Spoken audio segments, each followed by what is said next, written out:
Hold up, bro.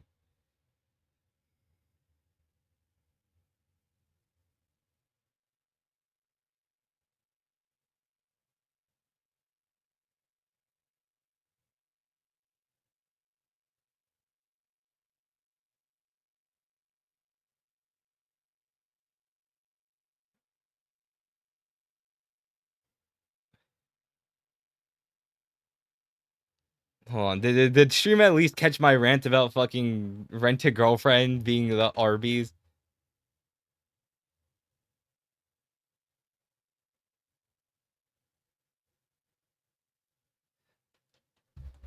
The point I'm trying to make is that for as long as Arby's exist, Rent a Girlfriend will always get a new season.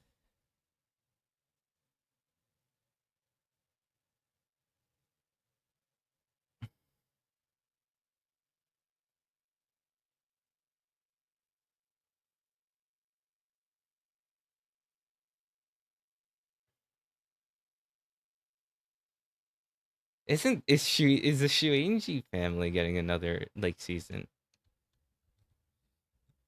The Shiunji family.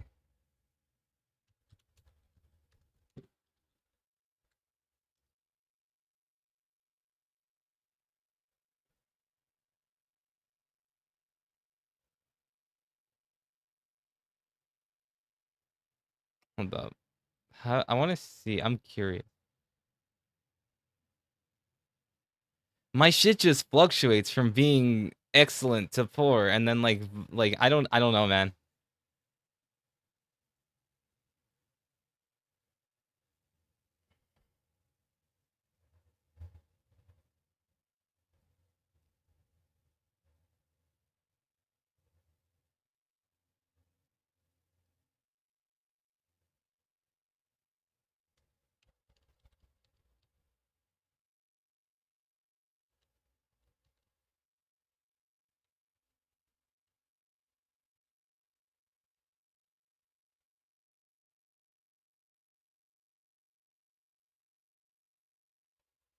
Okay, it seems like it's fine for now.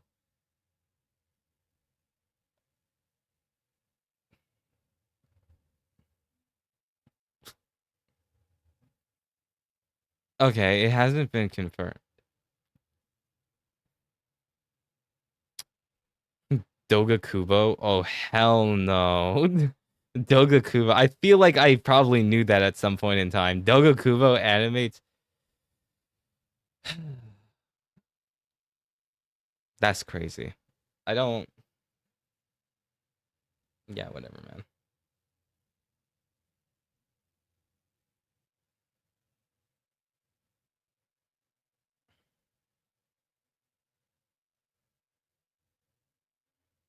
Yeah, I'm curious, bro. What does the new Rent a Girlfriend chapter look like?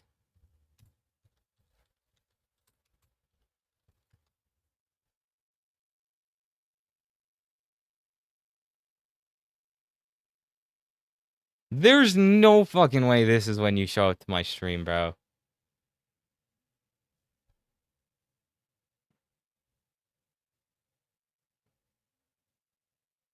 Oh hell no. I just realized this could go wrong in so many different ways.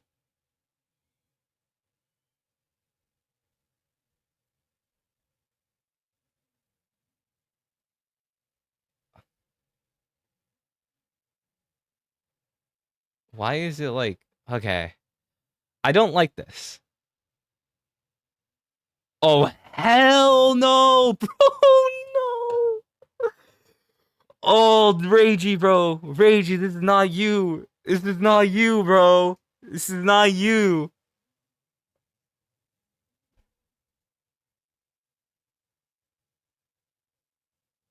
Ragey. Ragey, bro.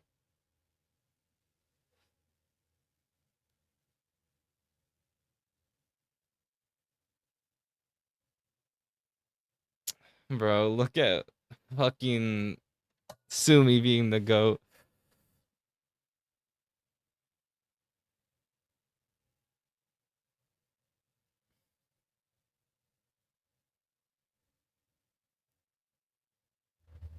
Is he thinking about how to confess to the girl that's kissed him?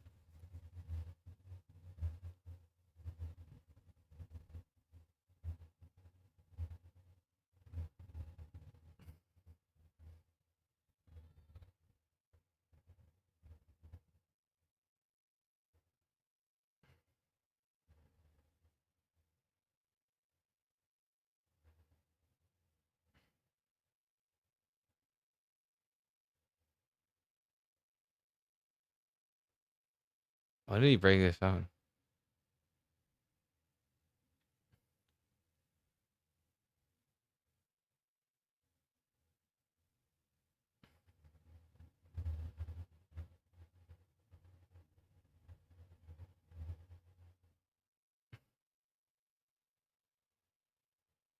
Through everything, I might just be in love with him? Dog, what the fuck is this?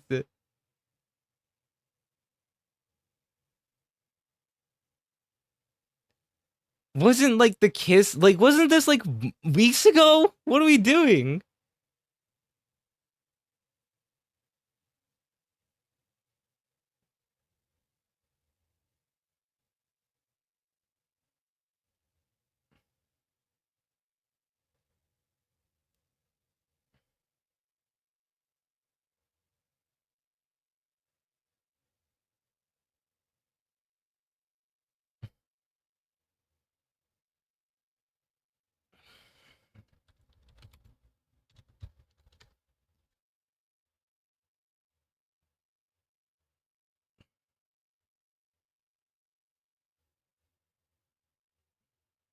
That is something a lot of people have pointed out, yes. I don't know if I want this on my fucking search, but we'll see.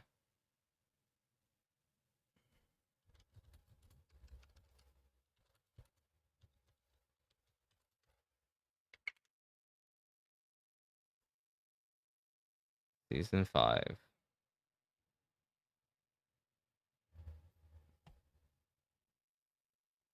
What's the most recent development in the anime? Like, what has happened in the anime?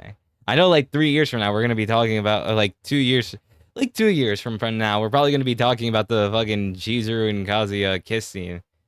You know, I still remember the days when Rent a Girlfriend only had one season.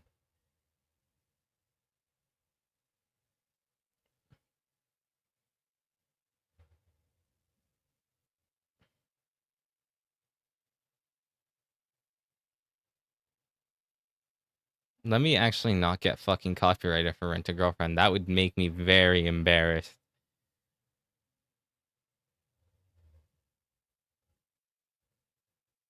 Is he crying?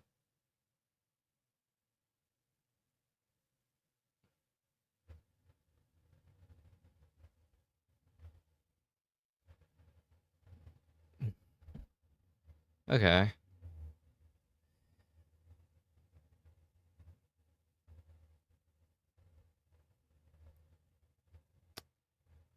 All right, let's give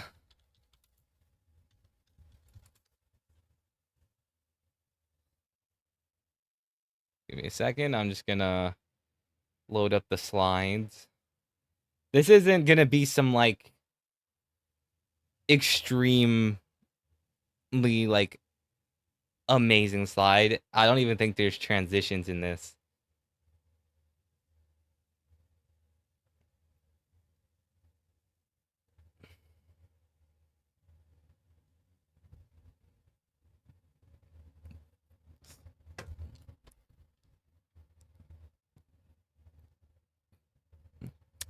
All right, guys, welcome to my ranking of the spring anime season 2026 that I watched.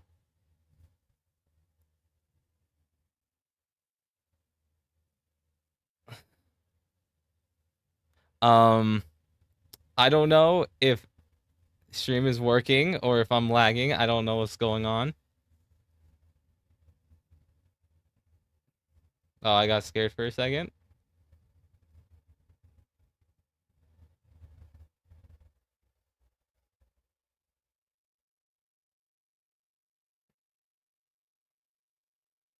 Watching Rent a Girlfriend, bro. Whoa, whoa, whoa, whoa, whoa. Chill, bro. It's over. I'm not. Yo, hold up. I'm not watching Rent a Girlfriend. I was just curious on what was going on. I didn't.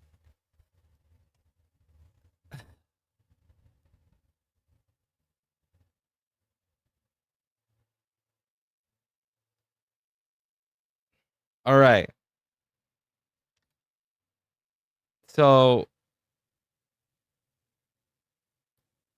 thank you, Edward Zavala. We're going through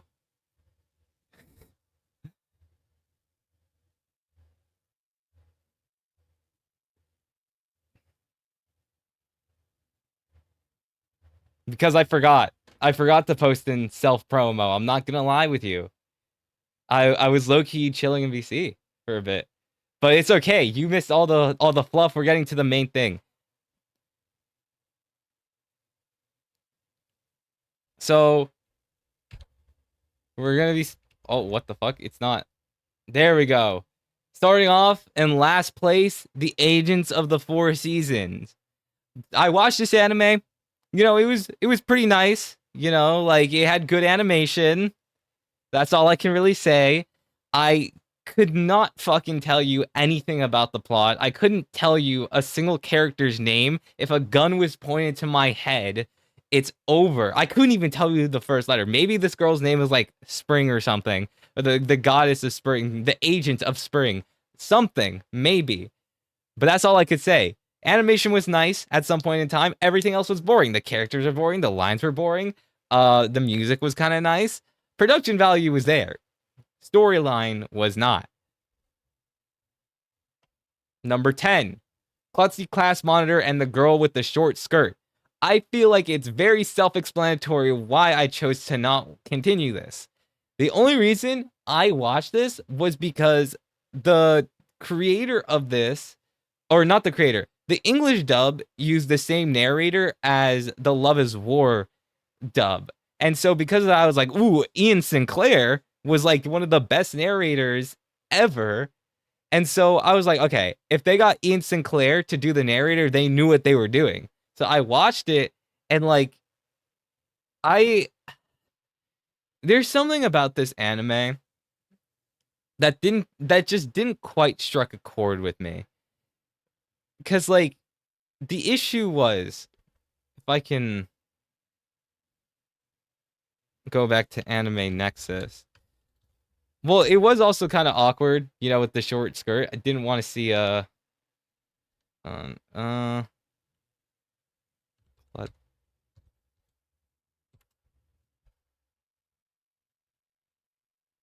I only for this one I watched the first episode. I will say there it was a little more entertaining because it was supposed to be a comedy. I didn't really laugh at the jokes, but it was still trying. But like this felt like very middle school. Like this felt like it was meant for middle schoolers. Like I didn't want to see that shot, bro. And like the personalities felt a little like extreme.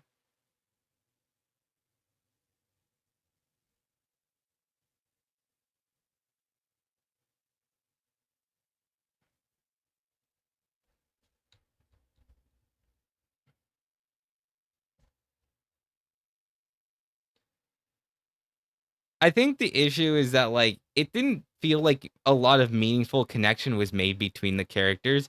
So it was hard. I've watched one episode of anime in the last 3 weeks. I'm washed. You are very washed. I think that specifically for the comedy of this show, I didn't find any of the characters interesting. Like I didn't find them to be entertaining. So it was hard for me to get invested in the comedy or the storyline. Maybe it's just something that requires more episodes of watching, but I didn't vibe with it.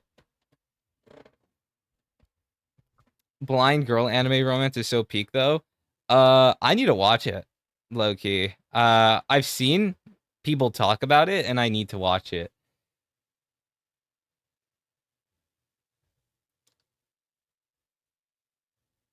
Because to be honest with you, hold on, let me pull up.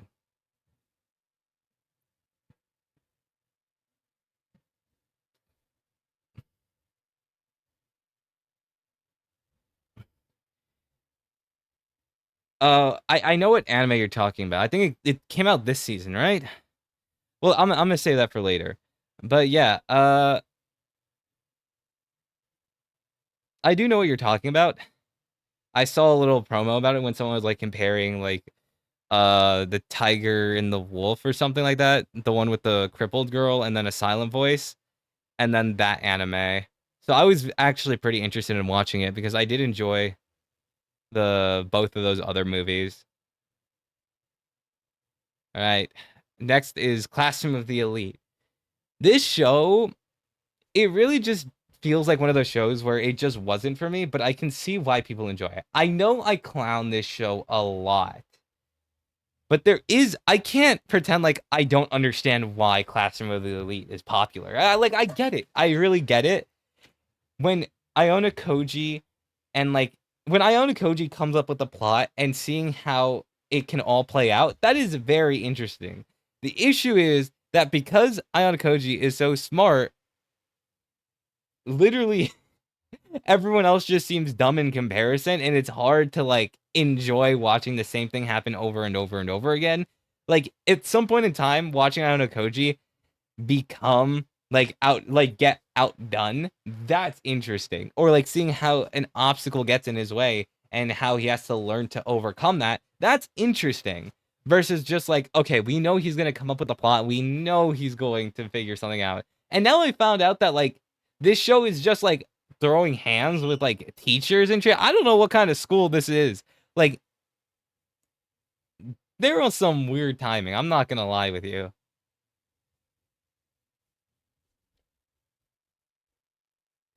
uh oh fuck, it's not letting me. Oh shit. I did not mean to click that. Why does it not let me go back?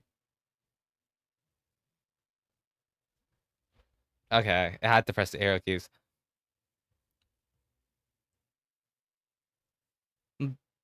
I honestly feel like this is probably going to be the last season of Classroom of the Elite I watch. Um, like it's like one of those shows where I just kind of force myself to watch it because a new season comes out, but I'd rather put that energy towards like another show. So, yeah, that's all I have to say for it. And last, I think this is gonna round out the shows that I didn't care for that much. This one was like I'm very lukewarm on it. I'm gonna have a lot more to say about it because out of everything on this list, this is gonna be like shows that I actually finished. So like starting from Marriage Toxin, it's probably my least favorite show that I ended up finishing. Um, wait a second. No, it's not. No, it's not. This. Wait, yes, it is. What the fuck? This numbering is wrong. This is 8, and this is 7. What the fuck?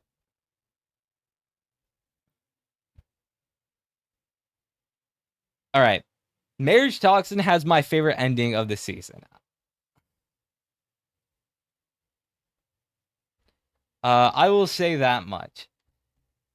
And I'm not gonna lie, there were instances where this anime just cooked for no fucking reason in the animation department. There were some crazy ass scenes. Like, hold on.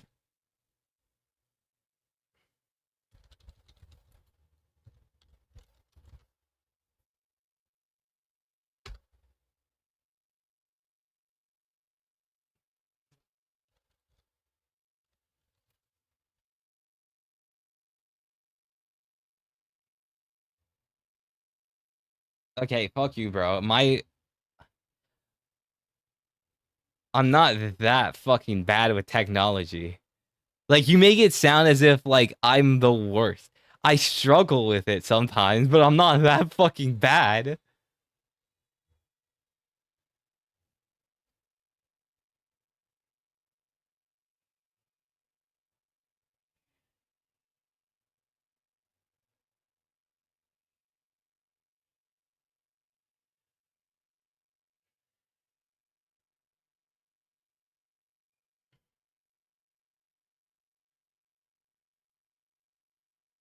Yo, why are y'all hating on me, bro? What did I do to you?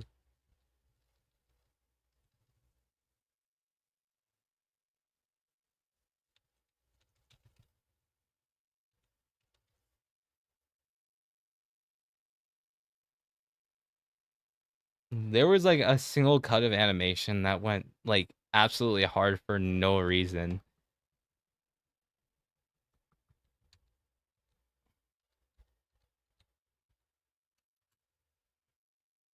Was it in the next episode? I don't fucking remember.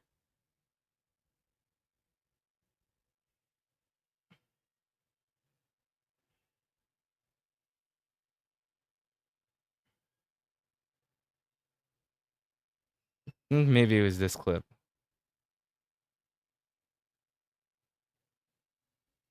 Not talking about fucking Uma Musume? Yeah, whatever, bro.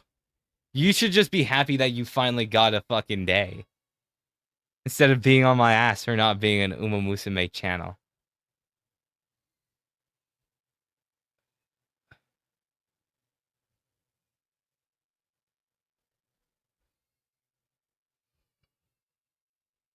Any more shit talking, bro? I might just cancel Uma Musume Fridays.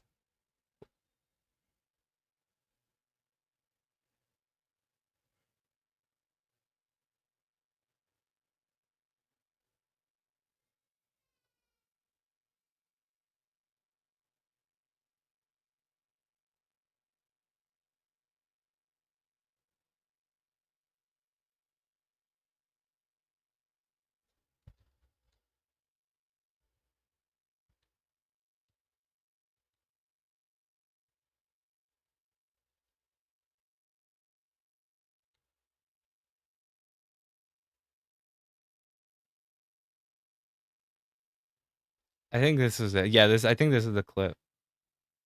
Maybe. Let me see.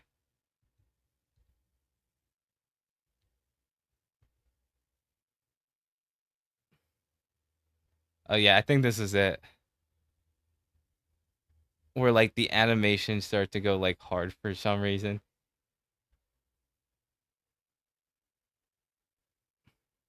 Oh. If I can let me actually just make sure. I don't want to get copyright. Let me double check to make sure this is the scene. Because I'm pretty sure it was.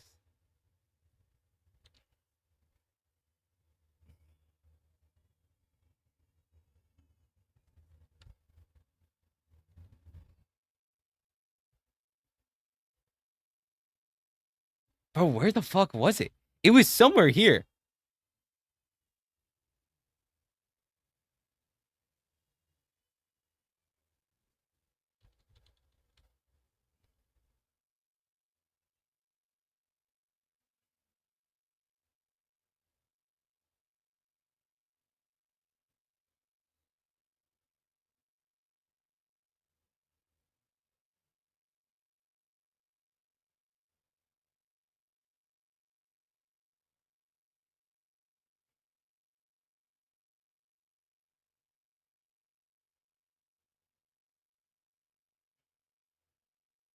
Oh my fucking god. Why can't I find it?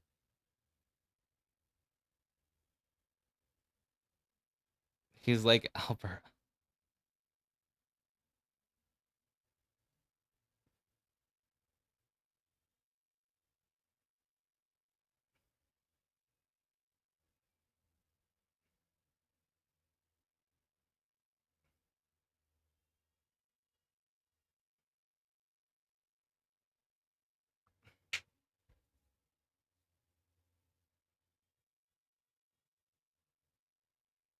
Let's see.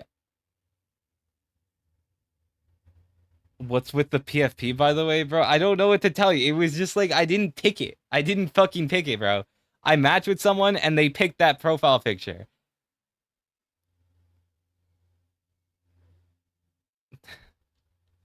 I don't know what to tell you, bro. I guess no one's fucking with the new PFP.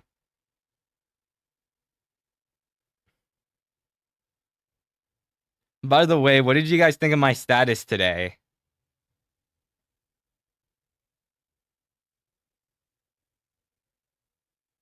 By Evil Fotaru.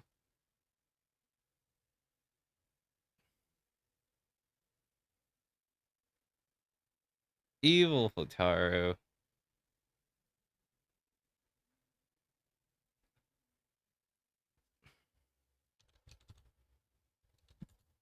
Hold on, let me see if I can just find it online.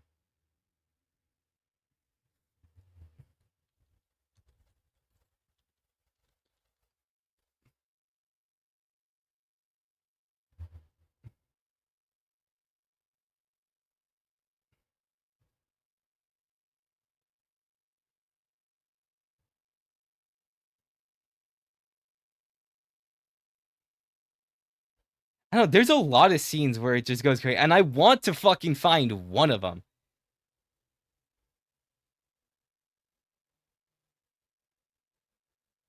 The real Aqua would never call Aquavid.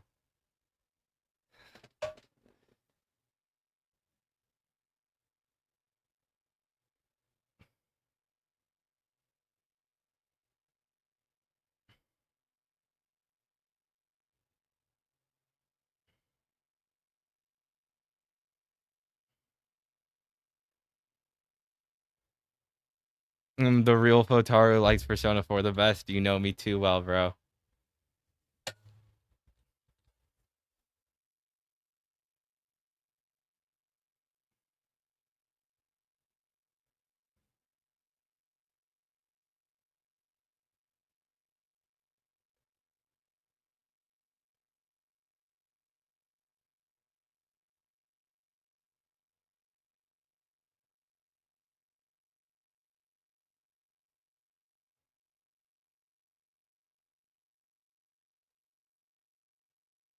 There was like one time when I was like scrolling the internet for like a marriage toxin.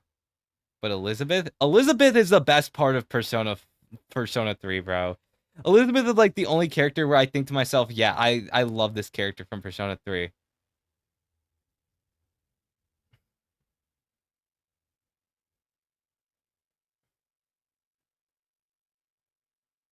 The Flame Devil. Everyone's talking about this Flame Devil clip, but there was like a scene that was crazier.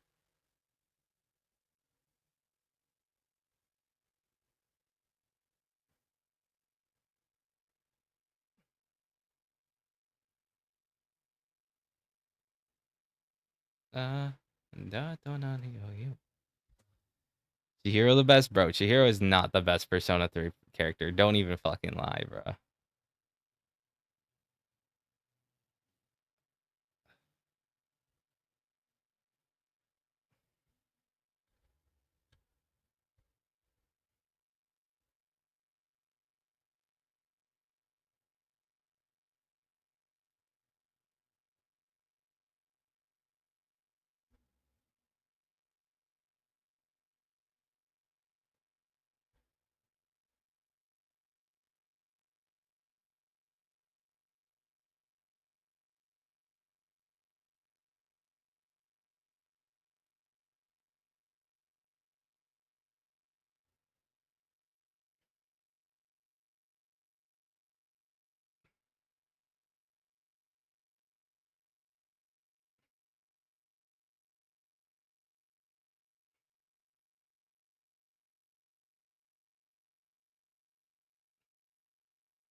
Like, there's definitely a clip in here somewhere.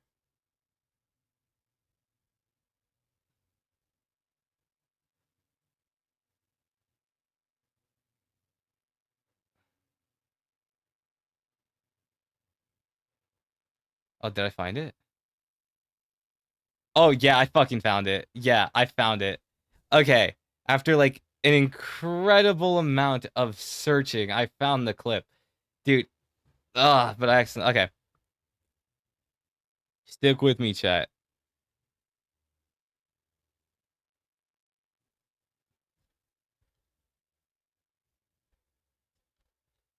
This is what I mean by like sometimes the show is so random because for like its plot and for the type of show it is, you don't expect it to go this hard, but then it just kind of does at some point with its animation. I don't know.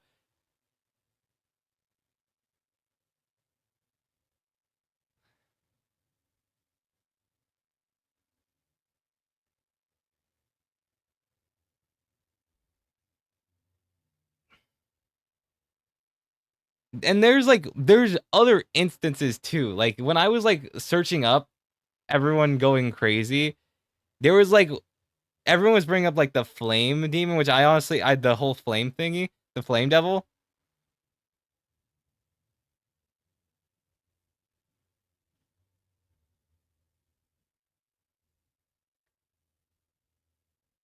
Can I post and self promo?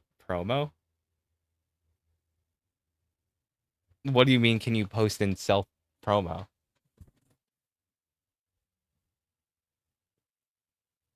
Are you like,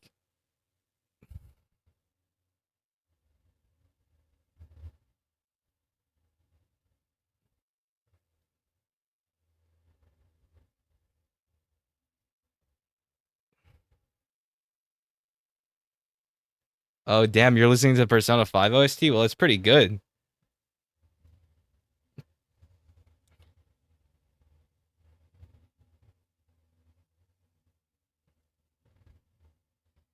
Like the first episode had me interested. I guess.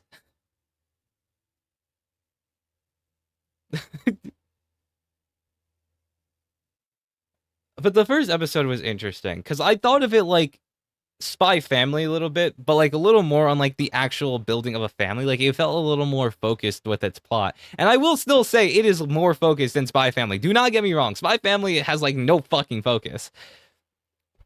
Cause like the plot of this show consists of a guy trying to find a wife. And because he wanted to find that special someone only for the sake of like continuing the generation so that his sister could love can continue to love the person that she cares for, and that was such like a powerful feeling to him that he wanted to eventually get married. So seeing that perspective was very interesting. My only issue is that in the anime, at least from what I've seen so far, they don't bring back any of the past. I haven't watched the final episode, so that could change. Um, but from my knowledge, the characters don't really show up that often. So it's like I feel like I would have preferred it if the characters were a little more like they were more of a continuation. Because I do think that I like the dynamic between like the green haired girl and Giro as well. I like Himekawa. I don't think she's like like the type that you would marry. I'm just curious to see where the author is heading. I think that if more interesting characters are going to be continued to be introduced, I could continue watching it. But if it's just the same repetitive cycle of like solving someone's problems and then like occasionally you get like, ooh, I understand this person a little bit more, and then move on to the next, it's gonna be a little repetitive for me. So that's why I'm like a little unsure about it because the story was a little repetitive. I also didn't care for any of the villains. The villains aren't interesting. Uh, I also found it kind of funny because every single episode, the show would start off with this recap on like the different families, and then it would go to like the openings or something. So you just had like 3 minutes of just like not even an episode.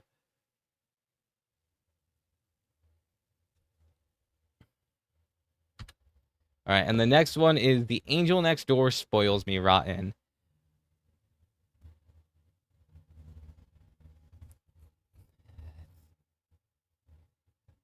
Thank you, Zavala. Now with The Angel Next Door Spoils Me Rotten, um, this is mainly accounting for season 2.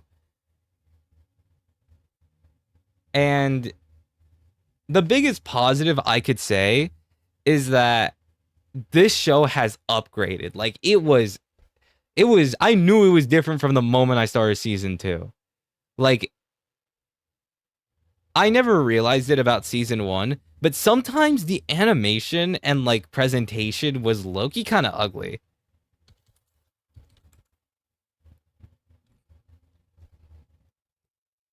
So going into season 2 and straight off, like right off the bat, you get like little reaction images from the characters in like their chibi forms. Like you didn't get that. All the expressions in the original season were very bland, you know?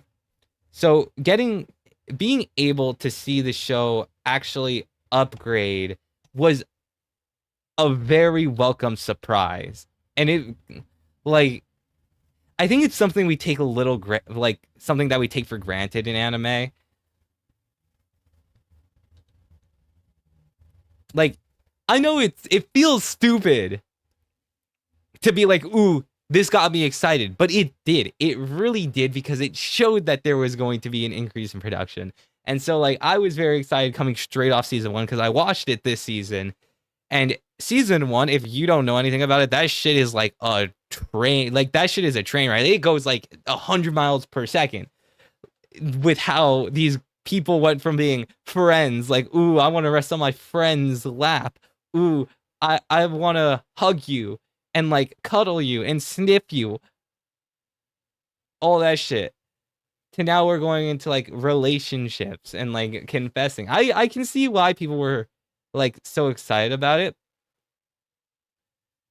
My main issue is that for a story that like talks about developing its characters in like relationships, and this is like more so an issue with like a lot of anime in general, I don't think this show should be in a high school. Like I feel like for the story that they're trying to talk about with the main character having a job, still attending classes, and even the relationship between these two and like how certain things involving like family members trying to understand what it's like to like be in a relationship with another person and like knowing that your parent may not like your partner and how you still have to just go through with that versus two people that are now in a family and having to deal with each other's familial problems, you know? I feel like this is like a topic that feels too heavy for high schoolers, you know? Cuz like I feel like there's a certain sense of responsibility that changes. I know that it's a little different because Amane is already living by himself and like Mahiru and Amane are living by themselves. They don't really have parents like watch over them. And so that's how they try to justify it, but there's just something different about it, you know? Cuz like high school feels like the end of childhood. So to have that story about transitioning into adulthood but still have them in high school felt a little weird. And it felt like because they went so fast, there were certain aspects. There was like a certain point in time towards the second half of the season where everything felt a lot slower. I'm not going to lie with you.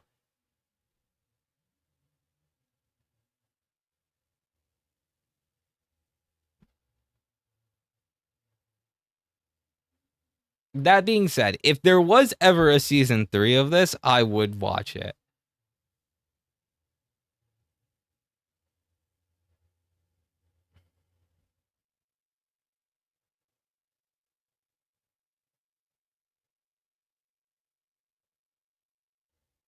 All right. Next is going to be I think people are going to be surprised by the next one mainly because I made like I did end up like talking very negatively about it, but then upon reflecting about on it, I think there was a lot I enjoyed about it, and that's Needy Girl Overdose. I I really did think about this, and I thought there are certain concepts in this show that feel like it's so slow to watch. But then there are certain moments where I think to myself, wow, this is genuinely one of like the best episodes of the season. Like episode 3 of Needy Girl Overdose was probably like a top 10 episode for me. I'm not gonna lie with you. And it's mainly because there is a certain level of presentation that you don't see a lot from anime, and that's what this show is. Like there was crazy shit that you can't even like it's so unique. That's all I can say. Like if you guys have ever watched like Monogatari, that is like the perfect example of how this goes. Like you could click on any episode, and it will be just like it'll have something interesting in store. And I think it's just because since there isn't like a source material to mainly go off of, like that they have to follow, which is like a manga, webtoon, all that other shit.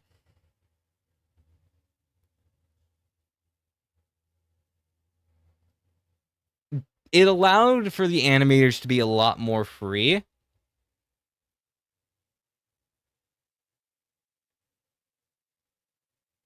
Certain shots and like there's this one scene where like K-Angel just like comes out of a screen and turns into a plushie. I don't know.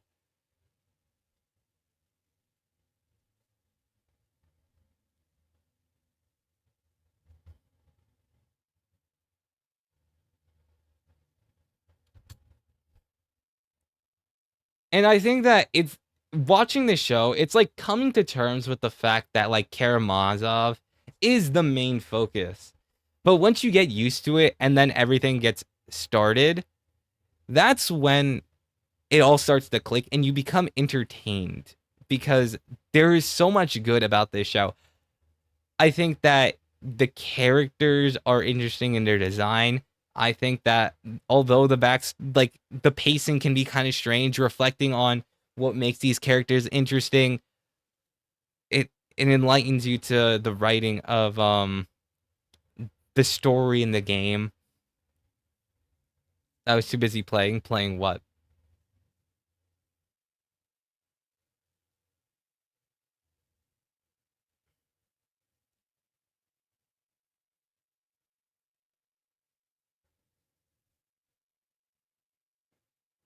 Uh what else? Oh, Valorant.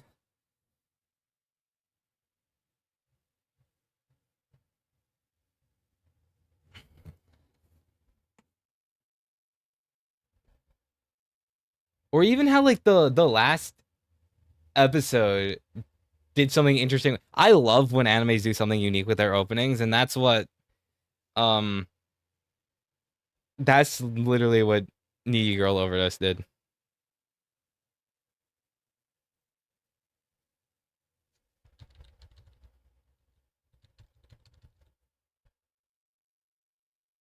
Oh, yeah, that happens.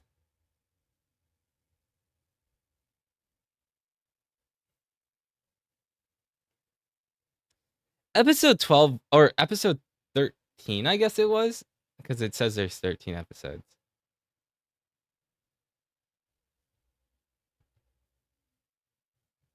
Ooh. Like this isn't how like the opening normally is. Like it's all trippy and shit.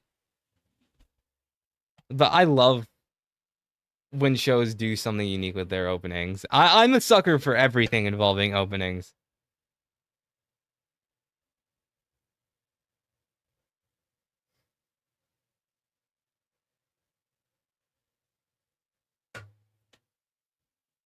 And I specifically loved the final episode because it was finally something that I was interested in. Because like K Angel was the reason why I was fully invested in this, mainly because I played Needy Girl Overload.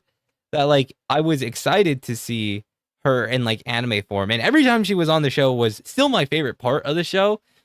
But I did learn to appreciate these other characters when they were more like a group, you know, and especially when they in the last episode seeing all it come together and as the characters interact with each other, that was very entertaining. And if you're a fan of the game, I still do recommend you watch this or at least like episode 3 because that is the episode that feels like the most of a continuation to the game. Because it focuses on Ame's backstory and why she ends up like or for why she ends up becoming an entertainer and what her motivation was. But yeah, um, I just don't recommend watching. Like, don't do what I fucking did. Do not binge it all in one day. That was an awful decision because I feel like it really does kill the entertainment that this show can have. Like, if you watch it like one episode at a time, or like maybe two or three, maybe you don't mind the slower pacing and you're okay with it. But there are certain instances where it feels like a slog. All right, and the next one is Otaku Garu.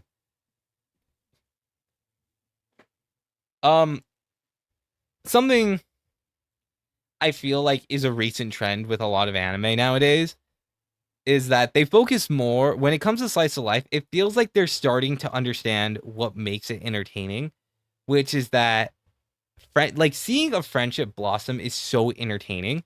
And I think that seeing uh fucking was it? It's Amane and Ichiji as characters, because the thing is, when you come into the show you think that it's going to be like a harem anime where it's like kind of similar to like a Blue Box, where both the characters are interested in the main character. And while yes, that ends up happening, it's not the driving force of the show because it happens late into the season. The most important part of the show is that they care about their like a friendship blossoms, and it is beautiful because you get to see how a guy who is insecure about his life ends up like making new friends with people, one that is also otaku, but then having someone else who's not interested in that to the same level as like Amane, like Ichiji not being to the same level as Amane. I should probably use my mouse. Ichiji not being interested to the same level as like Amane and Otaku, like Otakun,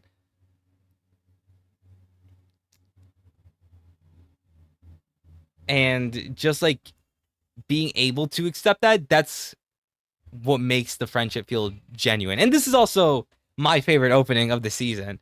Uh, hide and seek is a very good is like a very good opening with how poppy the colors are and the song being very catchy.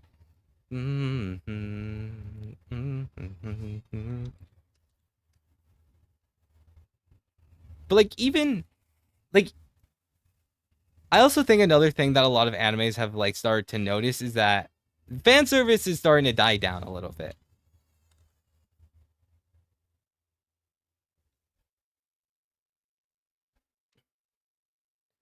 Like there's so much fan service that it feels like it's never going to go away. And that's just a fact of life. But I think that the more like writers start to develop, they don't rely on fan service to carry certain shows, because I feel like this show had so many opportunities to use fan service and it doesn't take that route, you know?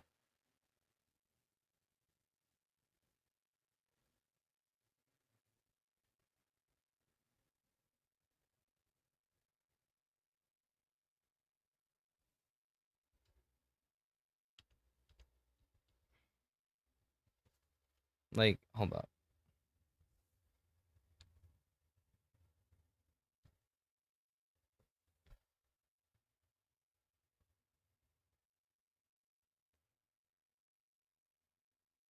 Like, I think that, for example, something like this, it kind of represents how this show doesn't try to be like gooner bait with like high schoolers. I know that sounds like a crazy low standard, but that is genuinely the standard of a lot of anime.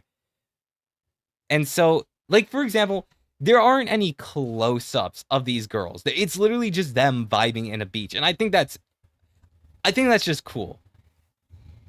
Cuz if you look at a lot of other shows, they kind of like they do too much, bro. That's literally all it is. They do too much.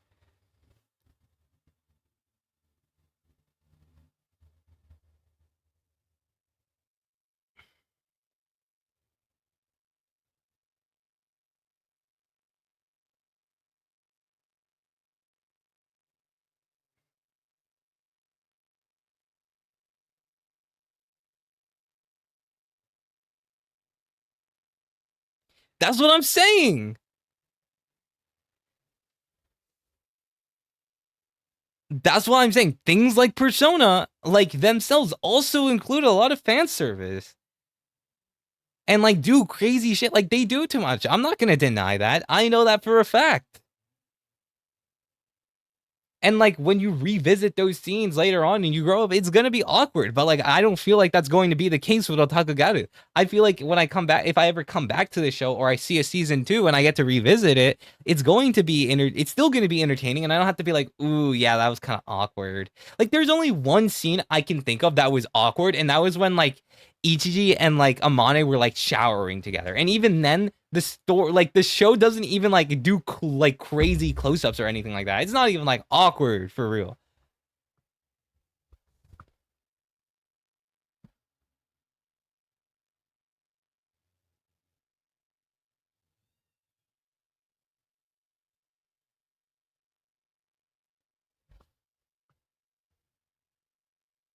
But yeah, I'm very excited to see where this show goes. And if a season 2 gets announced, you already know I'm gonna be there. All right, oh, that image is extremely blurry. Next up is my first ever boy love. Let's go. This was a very interesting show for me because like I said, I had not watched Boy Love before, and this was like a unique experience. And it was super enjoyable because finally getting boy, but what does that mean?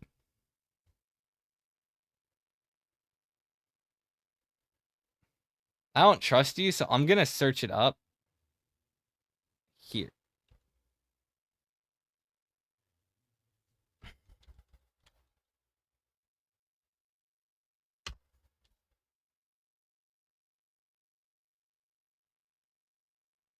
Oh, bougie. Fuck.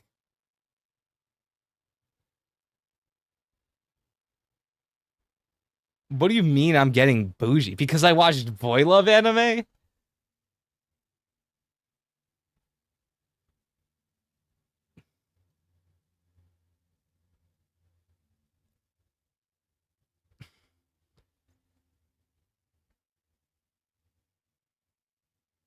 No, I knew what bougie meant. I didn't know that was the spelling for it.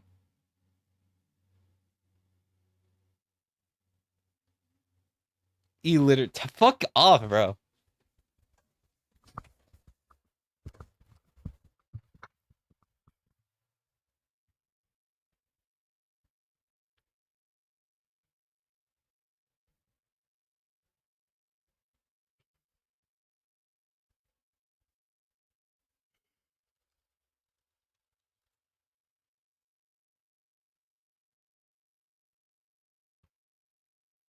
I think it's the image I got that was just blurry. Yeah, the original appeal for me was that this show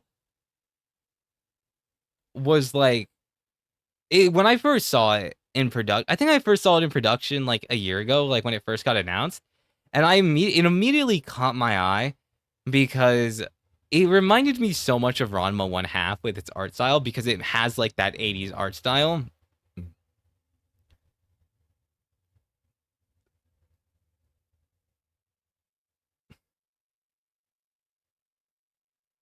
But this is also the same case as like Otakugaru, where you just kind of see another friendship blossom into like what could be romance because you have Nakamura where although he does love Hirose, it's one of those things where he's also getting into the habit of learning how to be friends with him first before eventually taking that big step to confessing to Hirose.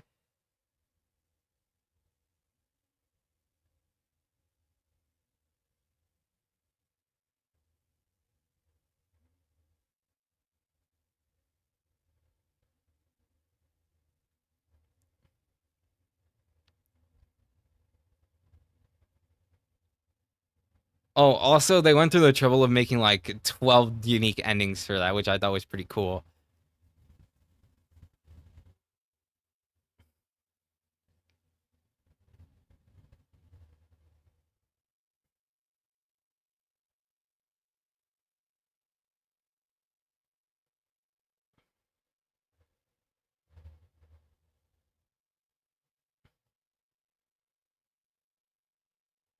Mm, but yeah, no, it's just a good time. Like I would say this is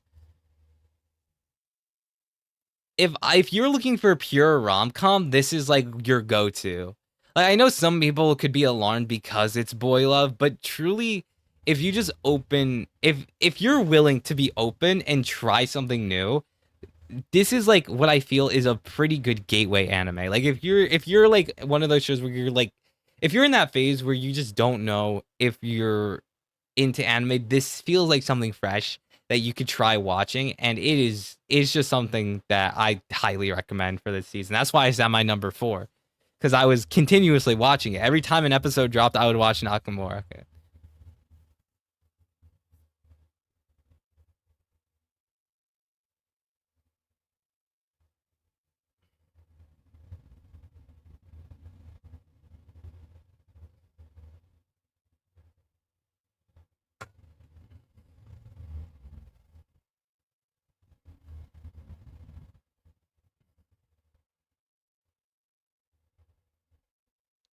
Yeah.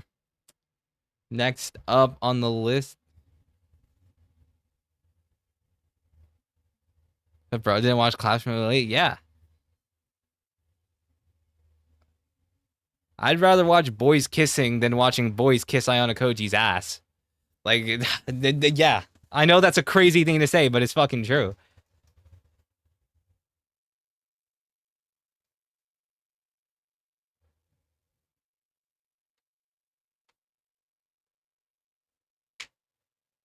Absolute crazy. I don't think it is. I don't think it is. You don't understand, bro. When it comes to these fucking edge lord middle schoolers, bro, they would get on their knees for Anakoji. Boy loves boy, bro loves boys kissing, bro. I don't give a fuck if boys are kissing, bro. If it's entertaining, I'm gonna fucking watch it. Like I was on my seat. Like if you were ever watching my streams, bro, I was hopping out of my seat, fucking watching this shit, bro. I'm telling you, this shit is fucking peak, bro.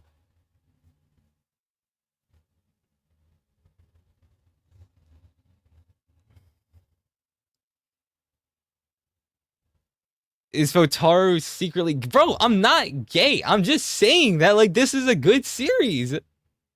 It's not gay to fucking like the show.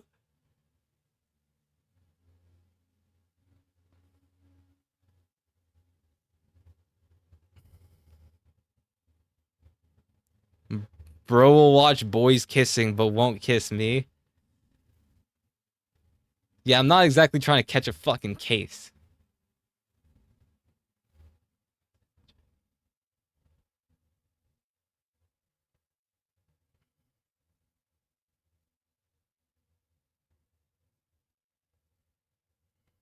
All right, number 3, Daemons of the Shadow Realm. I honestly, this ended up switching for me. Like originally, I was thinking number 2.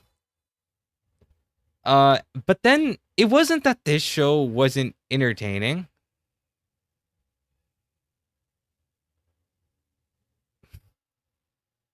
What do you mean how? Bro, you're a minor.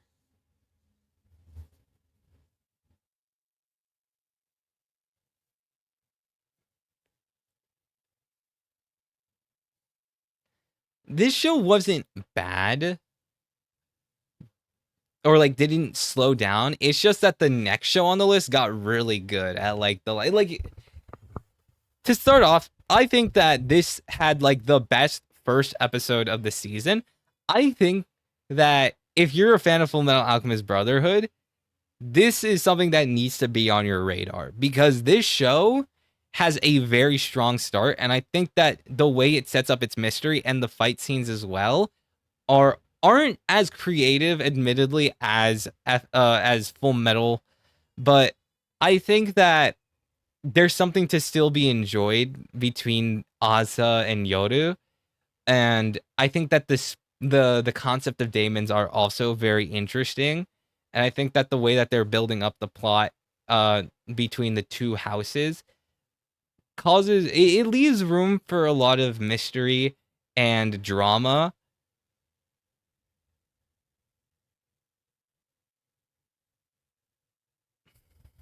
Okay, bro. But I'm telling you, shit hits the fan fast. Like it is not hard to get into.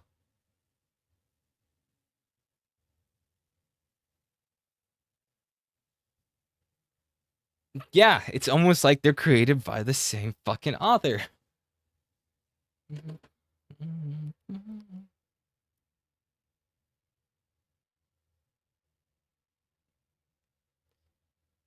I think that the show definitely has if you're the type of person to compare Brotherhood and Daemons, the biggest thing I could say is that I think that the characters are a little less like a little less interesting in terms of design, but I still think that it's one of those things where the concept makes up for it, you know? Like I think that the concept and execution makes up for how I don't even want to say uninteresting because I still think the characters are interesting.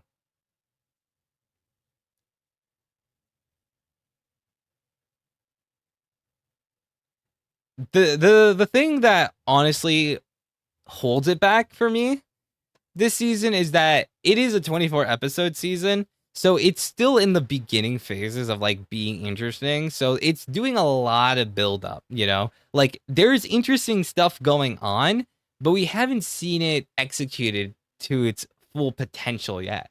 And I'm ready for that to come because this is going to be something I continue watch into like the summer season.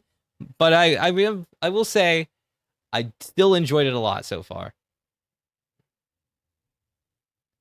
All right. Now, number two is a show that a lot of people watched. And, the show that I also got the most, like, fucked on. Witch Hat Atelier. Bro, I made a short when the season first came out, and I didn't see anyone talking about Witch Hat Atelier. And yo, motherfuckers were on me, bro. They're like, how the fuck have you not heard of it? Everyone's talking about it. And I'm like, well, damn. I've gone through like 3 episodes and I haven't seen a single post. My bad, my FYP is fucking me up. And then also, I mispronounced it, Witch Hat Atelier, because like it looks like it would, like, I thought that's how it would be spelled. And then like people were like, I was told it's Witch Hat Atelier. And I'm like, my bad.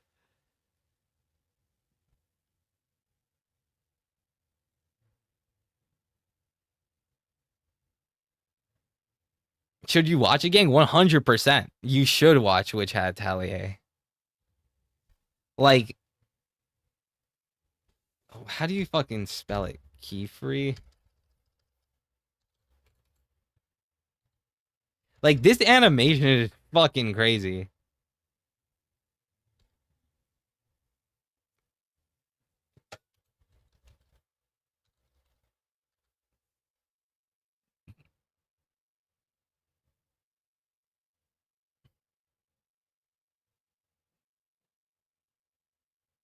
Like, this shit got delayed just so, like, we could have scenes like this.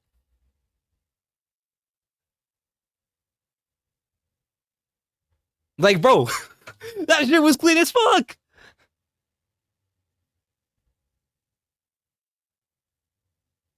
And it goes on. It just continues going.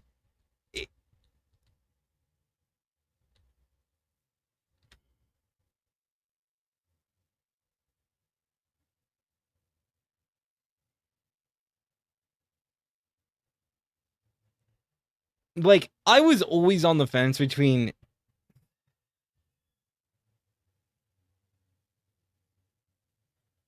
I was always like in between Witch Hat and Daemons because Daemons didn't have that crazy animation, but it had a more interesting start. And then Witch Hat Atelier had a really good start, but then it was building up things a little bit, and then it would have a crazy animation. And then Daemon's would have a really cool moment in terms of writing. And then Witch Hat Atelier would also come back with something cool in writing. And then it got to a point where when Daemon's was building up something later on for the next like core, Witch Hat Atelier just drops that season finale where everything fucking goes wrong. And then you're like waiting for the next part and you're just like, well, damn, I guess I just gotta wait. Like, this is the show that's like worth that. I'm so glad they took the time to animate because it was so worth it because of how well the animation looked.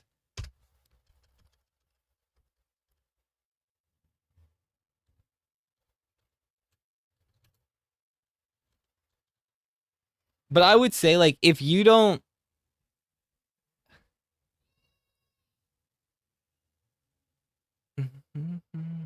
Also, just the manga panels, like the style is so beautiful as well that like I've heard a lot of people say that they did a great job being faithful to the art style, but it makes me honestly a little curious on how the art for the manga looks.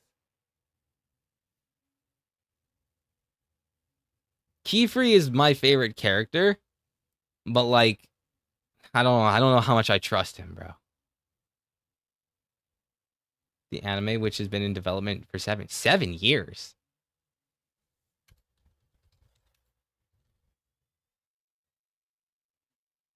I'm telling you, bro.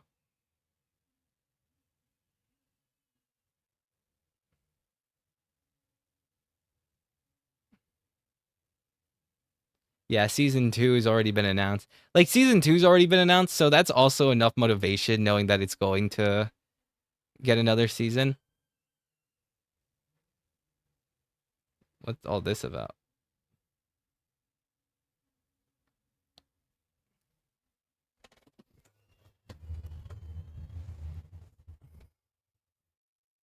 Yeah, no, it is really good.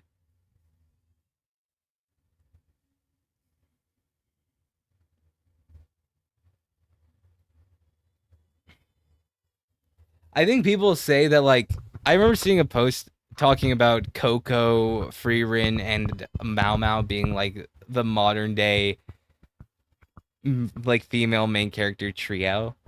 Because they're I think what makes specifically Coco and Mao Mao so interesting is that they're so like geared by curiosity and it makes them so lovable because of how invested they get into it that you just kind of okay the way that they get hyped up, it feels infectious. That like you see them smiling, you think, yeah, this puts a smile on my face. Freeren's a little different because she gets depressed and you feel bad for her, but she also does silly shit. I think, and honestly, I would also say her spells are another example of curiosity being infectious.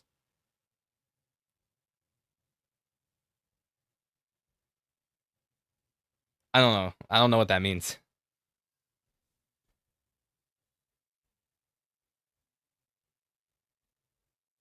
Ooh, Delicious in Dungeon season 2. I forgot about that.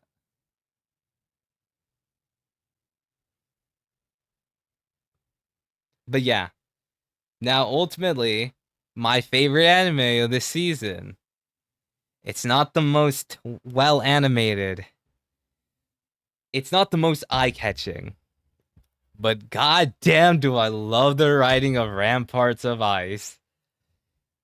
I went into this season. I saw Ramparts of Ice, and I knew that it was written by the person who did You and I Are Polar Opposites. And I was interested. I was intrigued from that very moment because I was like, well, damn, having your work adapted in the winter season and then going spring, it's kind of crazy. And it kind of flew under the radar for me, but I knew I was going to get to it eventually. And I am so glad that I did. When I started watching this, I binged it all in one day. All the 6 episodes there, I binged it and I couldn't stop. Like the next day when the new episode came out, I fucking watched it.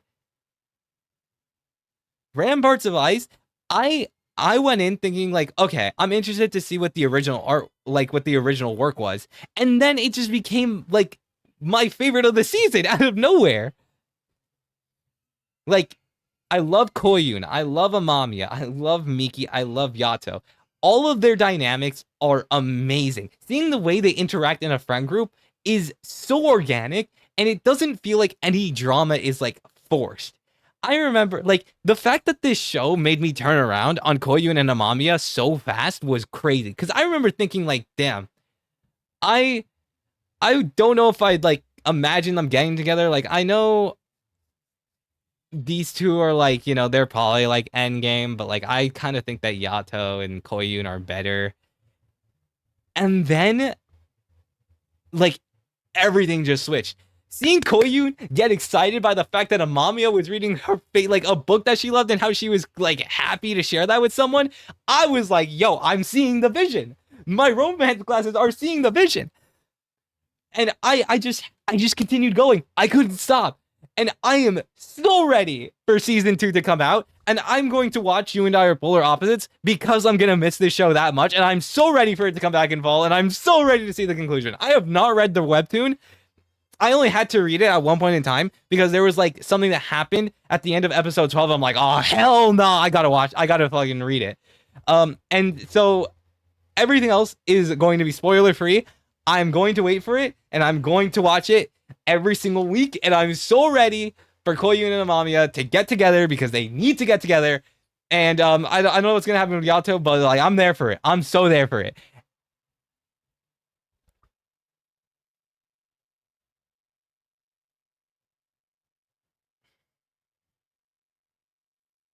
And that about wraps up my ranking of the 2026 spring season. We are halfway through. We are entering summer. So that means that it is time to look at everything and decide what I'm going to end up watching.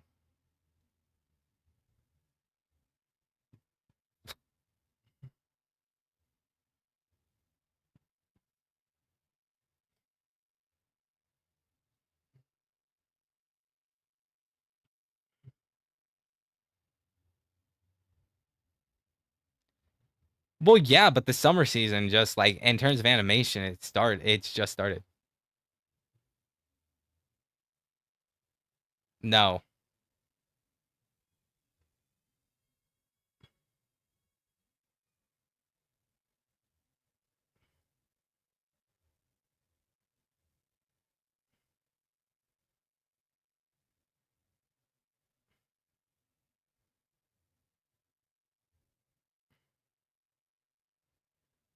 Watch the Solo Leveling.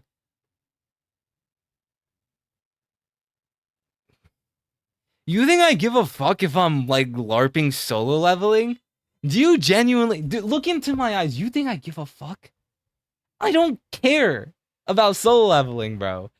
I don't like what could possibly be in the Solo Leveling movie that would make me interested. Is it even canon?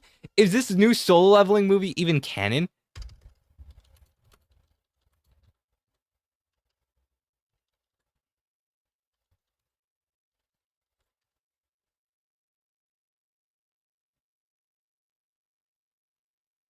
Beyond the system? Bro, are we really doing a fucking movie production, bro?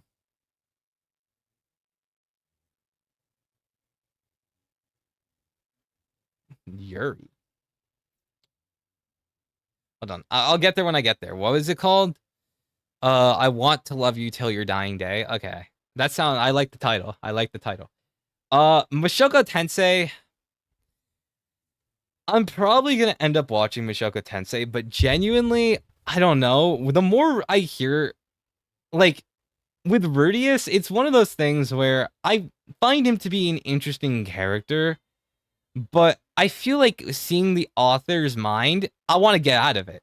That dude is a fucking freak with all the shit that he's doing in this story, and Rudius is a genuinely corrupt person, and I don't really care for what any sort of redemption he has because of how much he's already done.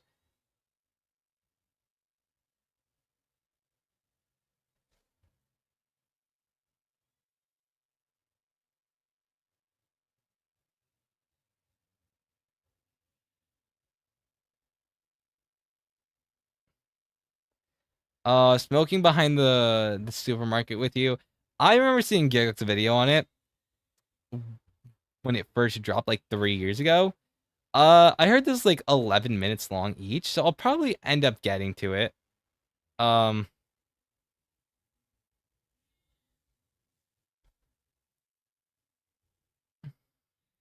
1,000 Year Blood War. I definitely need to see a recap of this because I feel like it's with Bleach. It's such a long series, and I watched it so long ago, so I need a reminder.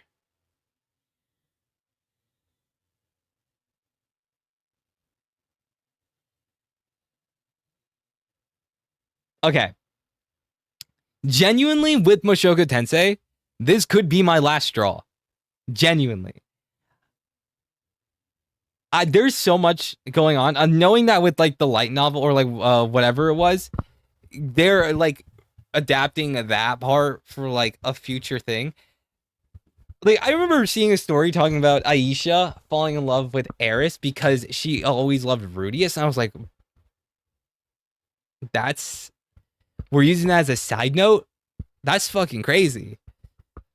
Like, what are we doing?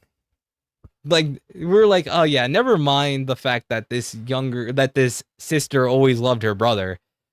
We need like the bigger issue is her dating her brother's son. And don't get me wrong, that is a huge issue. In fact, probably a bigger one.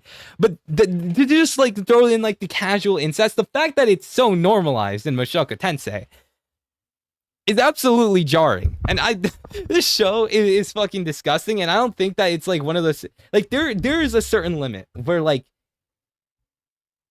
a show cannot be so well written to the point that you can just excuse all of its bad features. There is a limit.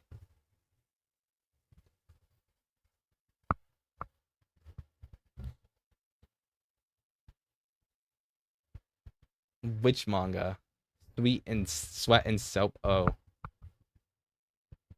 I don't know.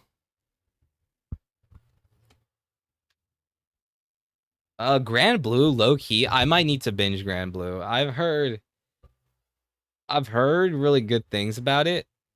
So I'm very interested to see what all the hype is about. We'll see what happens.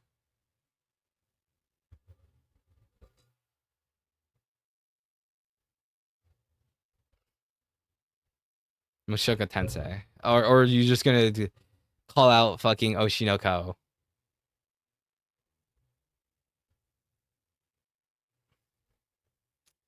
You and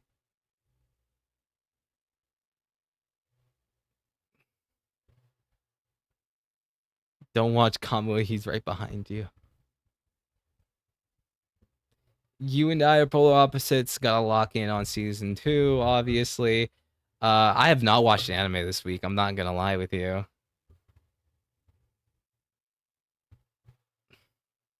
Chainsmoker Cat. I might watch this. I'll see if it captures my interest. It's on Netflix, so I'll probably get around to it after Ramparts.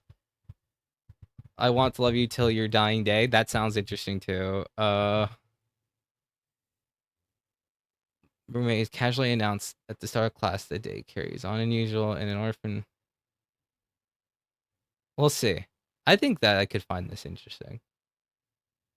Uh, Obviously. All right, let's discuss the elephant in the room. 100 Girlfriends. I read the manga. I know how the first episode of season 3 starts. I haven't seen it yet. I'm going to say, Rentaro, you are still my goat. But what the fuck, bro? This has to, yo. This genuinely is the worst girlfriend. And I don't think it gets worse than this. This is like the bottom, you know? The author had to go like, "Hey, we've made too many good girls. We need a dud." And that's what this other girl is.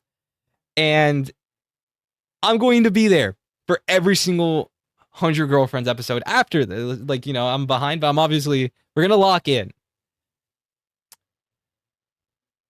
But like it is going to be very bad.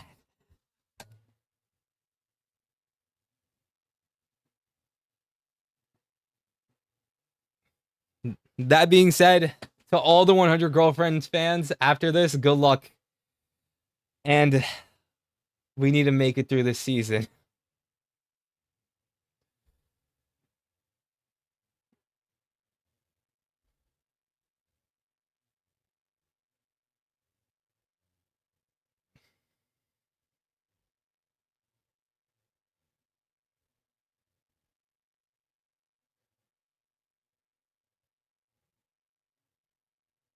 Mm, oh boy. I met my childhood friend again, and she had become a beautiful, innocent girl. It's been a while, hasn't it, Hayato? In the past, I used to play in the mud with my friend in the countryside. And then when I saw him again, there was no trace of the bratty young man. I thought, oh, okay.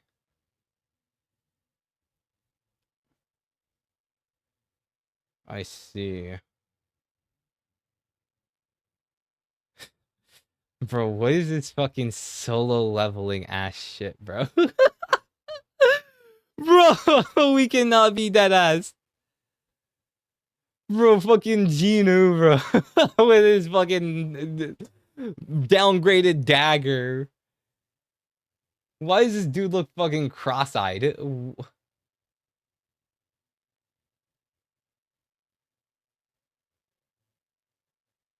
This shit looks like borderline AI.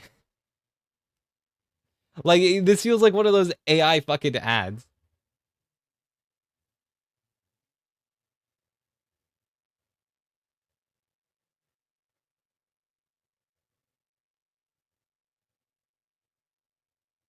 Kaiju Girl is pretty good. Witch Watch, or Watch Witch on the Holy Night this year, Taru. That's why so low. You may be wrong though. Hold up.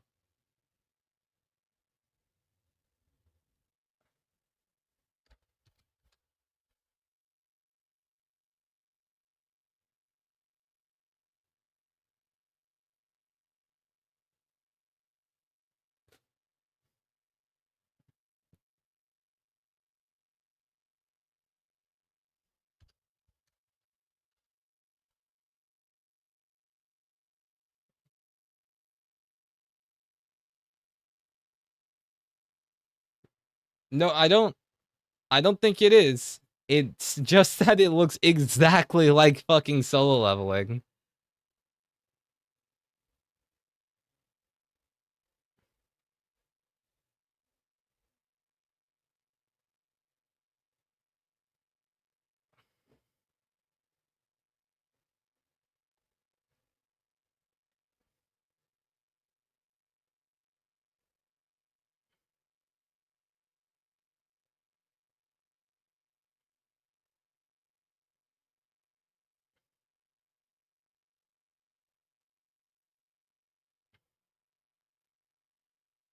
Okay, I think we're getting to like the bottom. Uh, Continuing Damon's Liar's Game.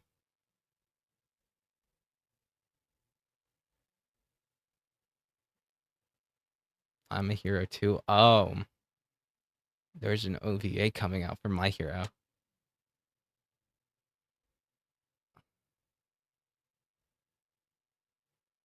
Where's the one about the blind girl that people were talking about? One Piece heroines. No. Sekiro is getting a movie.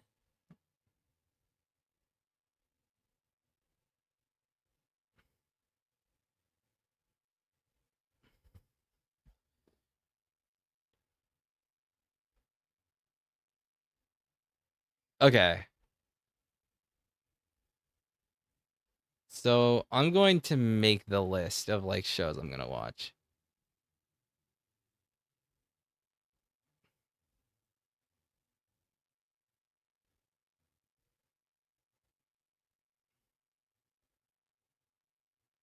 Oh shit! What the fuck?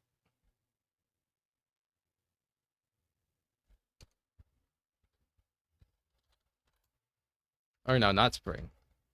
Summer 2026.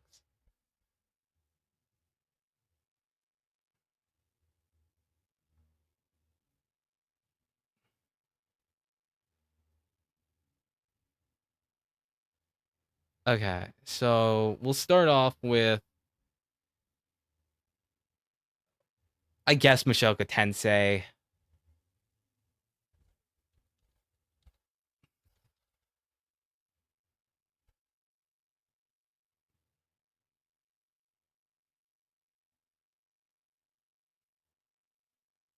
Two episodes came out? That's crazy. I didn't know that.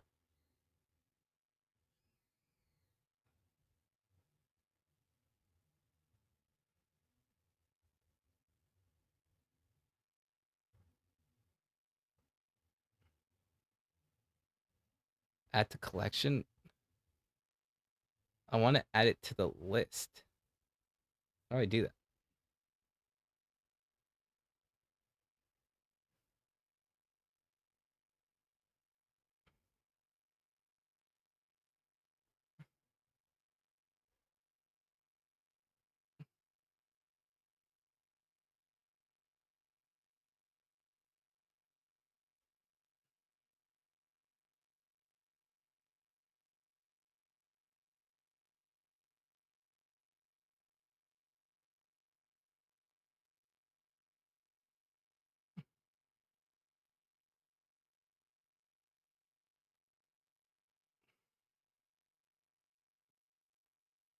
Oh, add series right here.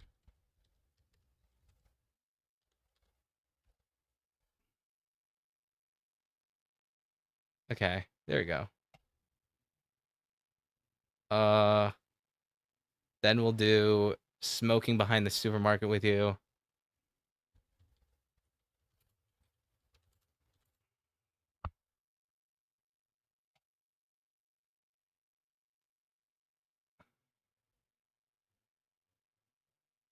I wish I did this sooner.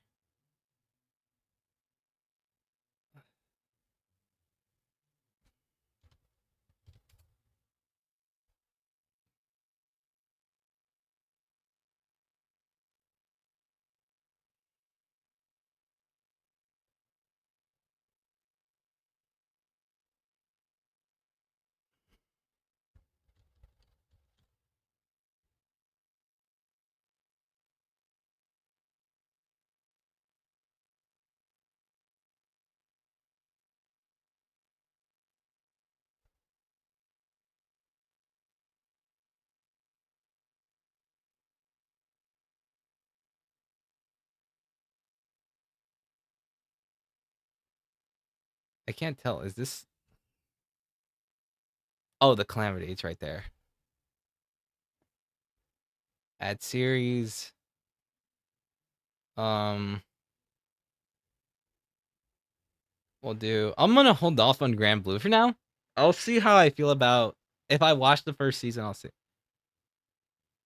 Yeah, I did.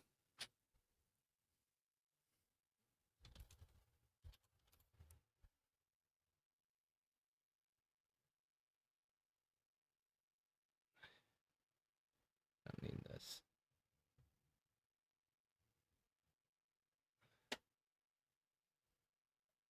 We'll do Chain Smoker Cat. Where the fuck did I?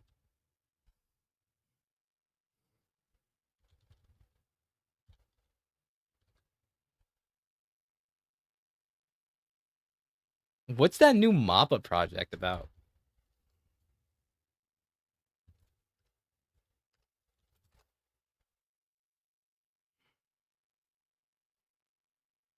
Aren't they releasing a new thing?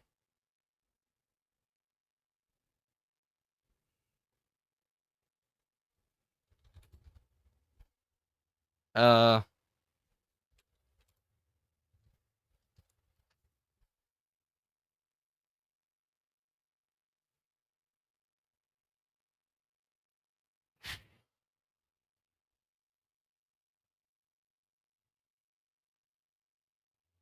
oh, it's in 2027.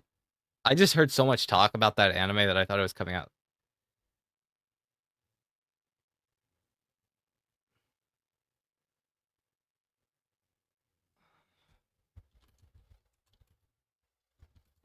you till your dying day.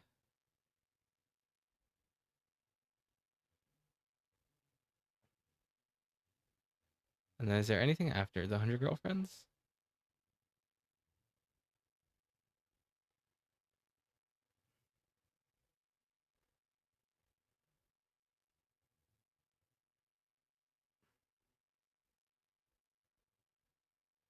Nope, I think that's it. Okay.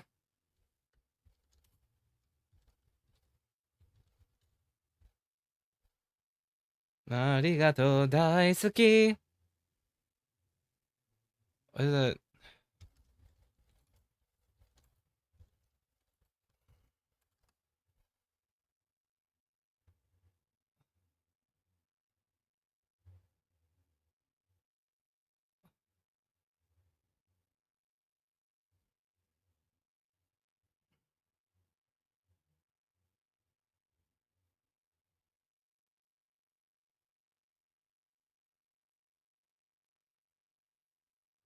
Love unseen beneath. Okay.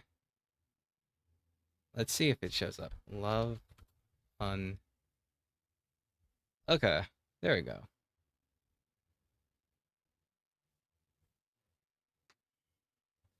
So we're starting off with 7 anime. And one of them is a little shorter, so I'll probably get through that one first. Oh, I'm gonna need to binge anime.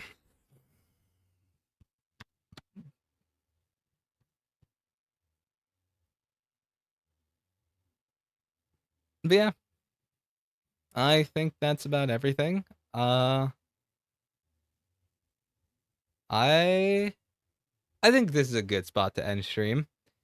Thank you all for joining. Next stream will be on Friday, and that'll be JoJo Fridays Part 2. And I need to get back on Persona 5X, low key. I have a lot of time, I feel. I'm not exactly in a rush to finish that game because there's like a lot of content, but yeah. I'll see you guys this Friday. Later.